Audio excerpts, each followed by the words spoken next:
sanctified by God the Father, sanctified in Christ Jesus, through sanctification of the Spirit, mark the union of the three divine persons in all their gracious acts. How unwisely do those believers talk who make preferences in the persons of the Trinity, who think of Jesus as if he were the embodiment of everything lovely and gracious, while the Father they regard as severely just but destitute of kindness. Equally wrong are those who magnify the decree of the Father and the atonement of the Son, so as to depreciate the work of the Spirit. In deeds of grace, none of the persons of the Trinity act apart from the rest. They are as united in their deeds as in their essence. In their love towards the chosen, they are one, and in the actions which flow from that great central source, they are still undivided. Specially notice this in the matter of sanctification. While we may, without mistake, speak of sanctification as the work of the Spirit, yet we must take heed that we do not view it as if the Father and the Son had no part therein. It is correct to speak of sanctification as the work of the Father, the Son, and of the Spirit.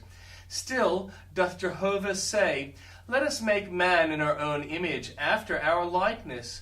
And thus we are his workmanship, created in Christ Jesus unto good works, which God hath ordained that we should walk in them.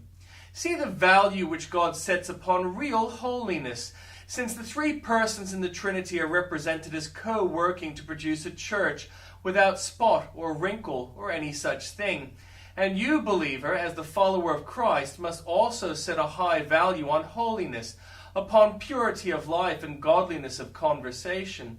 Value the blood of Christ as the foundation of your hope, but never speak disparagingly of the work of the Spirit, which is your meetness for the inheritance of the saints in light. This day let us go live as to manifest the work of the triune God in us. His heavenly kingdom. Yonder city of the great King is a place of active service. Ransomed spirits serve him day and night in his temple. They never cease to fulfill the good pleasure of their King. They always rest, so far as ease and freedom from care is concerned, and never rest in the sense of indolence or inactivity.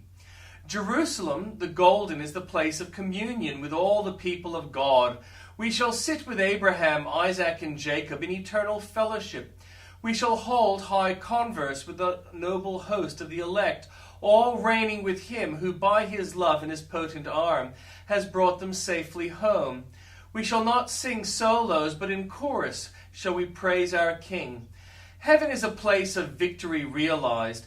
Whenever, Christian, thou hast achieved a victory over thy lusts, whenever after hard struggling thou hast laid a temptation dead at thy feet, thou hast in that hour a foretaste of the joy that awaits thee, when the Lord shall shortly tread Satan under thy feet, and thou shalt find thyself more than conqueror through him who hath loved thee. Paradise is a place of security. When you enjoy the full assurance of faith, you have the pledge of that glorious security which shall be yours when you are a perfect citizen of the heavenly Jerusalem. O my sweet home, Jerusalem, thou happy harbor of my soul, thanks even now to him whose love hath taught me to long for thee, but louder thanks in eternity when I shall possess thee. My soul has tasted of the grapes, and now it longs to go where my dear Lord his vineyard keeps, and all the clusters grow. Upon the true and living vine my famished soul would feast, and banquet on the fruit divine, an everlasting guest.